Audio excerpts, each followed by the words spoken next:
Hey, welcome back to RamZland. Today I want to show you how to make your own compass. Check this out. All I'm using to build our compass today are some pins, a couple of small rectangular magnets, some electrical wire, plastic cups, straws, and some tape.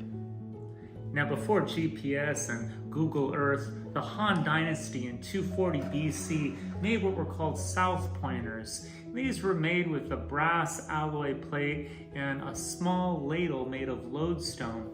And they wouldn't use this for navigation, but rather for geomancy. Let me show you its features.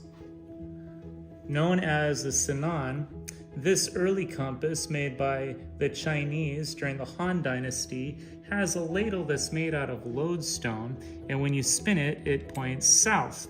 This wasn't used for navigation, but for geomancy, because the Chinese really believed that the location of houses and landforms and where your relatives were buried would actually have auspicious outcomes for their descendants.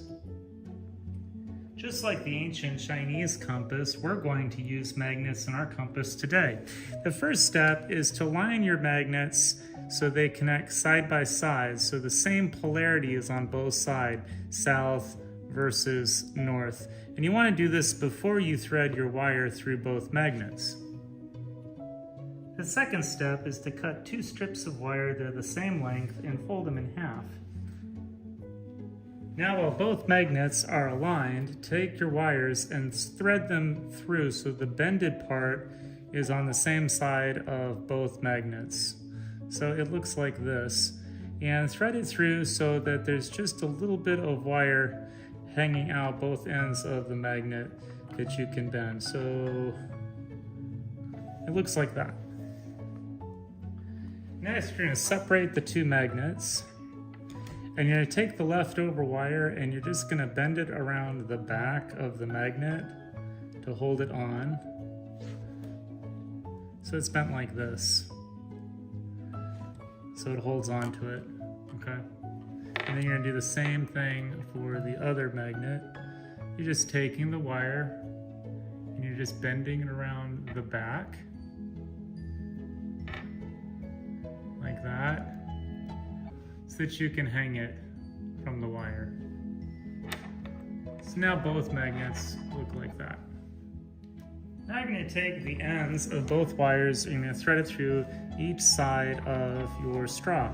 Make sure that the side that's facing out is the same on both ends of the straw. So I'm going to take this side and put it in this side of the straw. And I'd also bend the middle of the wire out a little bit like this. So when you put it in the straw, there's tension.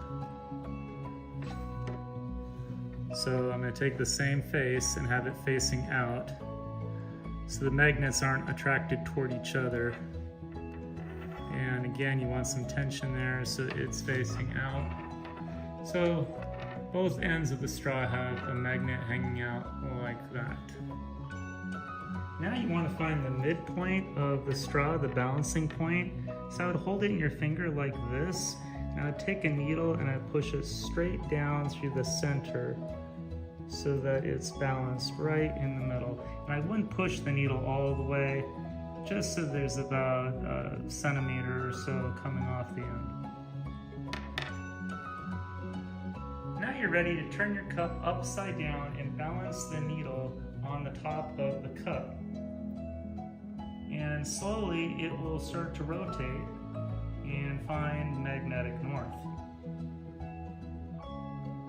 So from this orientation, you can see that it's truly balanced and it stopped moving. It really looks like our magnets are pointing north-south. Make sure that when you put the tip of that needle on the underside of the cup, that it doesn't actually pierce the cup.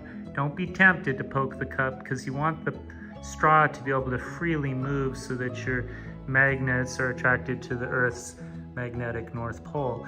Now notice that this end here is pointing south, and I can compare it to my south pointer over on this table, and you can see that the handle here is pointing in the same direction.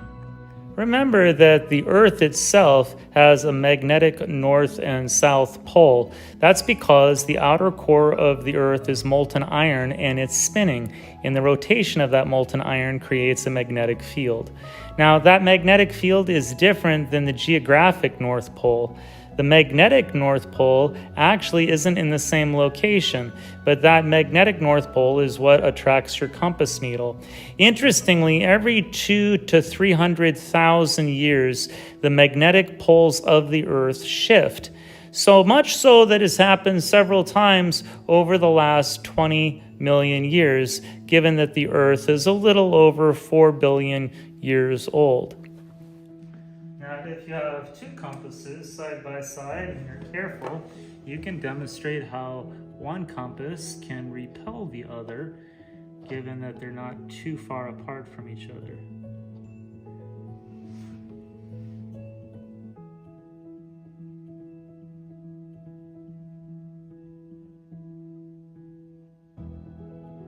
Here you can see if your compasses are the right distance from each other and they're in time with each other's rotation, one will actually repel the other.